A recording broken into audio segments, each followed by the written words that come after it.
Hello, I'm Mark Schechter with Ideal Luxury, where we buy, sell, trade, and make loans on fine watches, diamonds, and jewelry.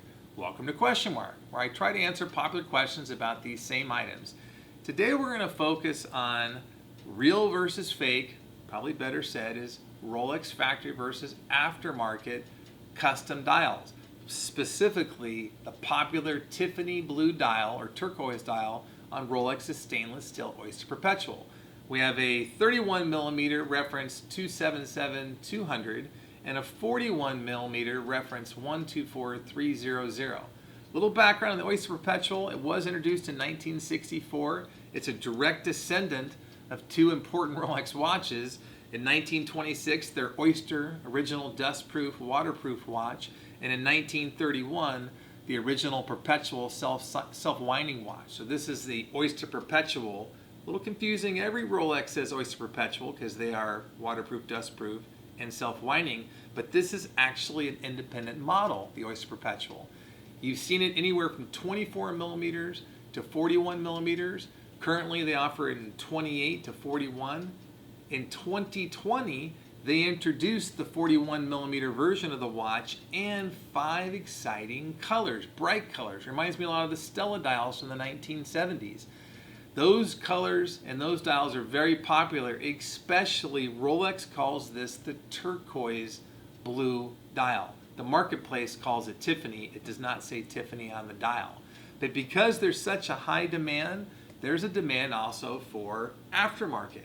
Nothing wrong with aftermarket as long as it is priced and disclosed accordingly. So let's talk prices. The retail price listed for Rolex of their 41 millimeter Oyster Perpetual watch is $61.50 as of the time of this video. You go into a Rolex dealer, there is no inventory. So you have to go to the secondary market to find a watch. And the market value, if you want a 41 millimeter with black or silver, about 10 grand. You want a turquoise Tiffany blue dial on your 41 millimeter, if it's original, about 50 to 60 grand, 10x. Rolex only offered turquoise for the first year on the 41 millimeter watch. The same watch, 31 millimeter, again, they don't have these in stock. So the market value or price for a black or silver dial, about $6,000 is the time of this video.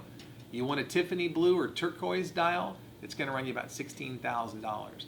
So again, best way to protect yourself is to work with a trusted dealer, someone that has a reputation they won't put at stake for any one transaction. You can also learn a few tricks of the trade to identify an aftermarket dial versus a factory dial. We'll take a closer look at just how to do that.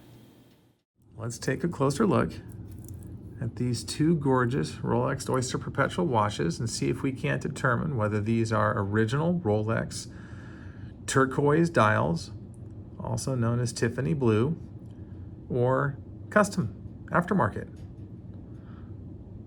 So again, we have a 31 millimeter reference 277200 Oyster Perpetual turquoise dial and a 41 millimeter reference 124300 Oyster Perpetual, again with the turquoise dial. So much like when I'm scrutinizing a piece of jewelry, specifically a diamond, I use a jeweler's loupe. Why? Because under high magnification, you can look for imperfections or mistakes or detail, and Rolex is very detailed. So if I want to know what I'm looking at, and there's a few things that I look for, and I'll walk you through that in no specific order, I want to do it under high magnification. So I'm going to go and apply this little device, which is fun. It's a little magnification or an additional lens. I'm going to apply it to the camera here and try to walk you through some of the things I look for under high magnification. So we'll start with, and I'm going to go back and forth. We'll see if you guys can determine an opinion before I tell you the answer. But this is the 31 millimeter, and I like to look at the copy, the text. Anything written on the dial. It can be these little registers that go all the way around. I want to see, and this is range of focus is really tight, but I want to look at everything on the dial and scrutinize it, looking for splotchy writing. Rolex says nice, crisp letters, nice and crisp. The aftermarket dials look great to the naked eye, but under magnification you'll see some splotchy writing. So looking at the 41 millimeter under high magnification, let's take a look at the copy of the text and let's see, do we think, I'll also try to mix in some photos on the screen as we do this, as opposed to trying to manage this very tight range, focus range with this device, but I thought it'd be fun to kind of do it live, just as like I was doing it with my jeweler's loupe at my desk, or with a customer, to see whether I thought something was aftermarket or original Rolex. So again, I will also look at the markers. So as I go around and take a look at these markers, again, this is the 41 millimeter. Do they appear to be crisp and clean and precise? The markers on this dial, sticks markers, will have a nice little beveled edge to them. So I'm looking to see if the edge is beveled. Also might glance out and see if I think the alignment on those markers is correct. They should be all nice and straight. But I'll look at those markers to see whether they are beveled or not and what they look like. I'm going to switch over to the 31 millimeter. Take a look at those same markers. So we can get a good look here at the, oh, too much light there. See if we can get a good look at that. Whether they are beveled or not. There's a good look. Nice little.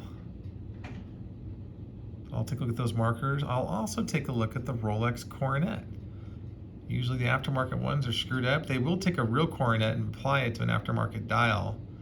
But is it perfectly aligned with the markers? Again, this is the 31 millimeter. And let's take a look at the coronet on the 41 millimeter. See what we think.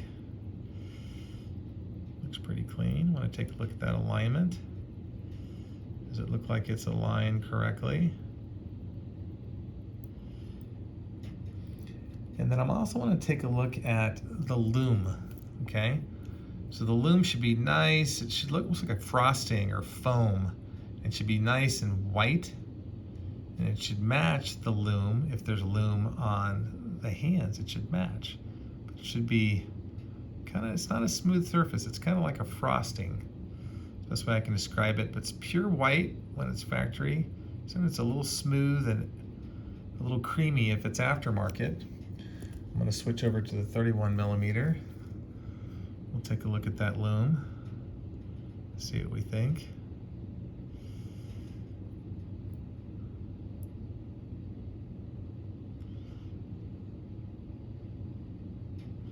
And we'll compare it to the hands.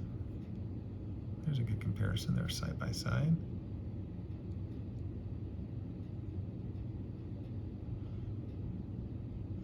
And that range of focus is really narrow, so we'll try and make this useful for you.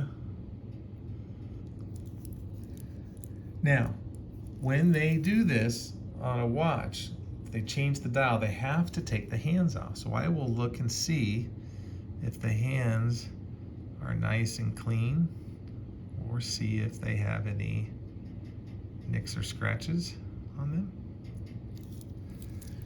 We'll switch back over to the 41, take a look and see if it looks like these hands have been nicked or scratched or come off at all.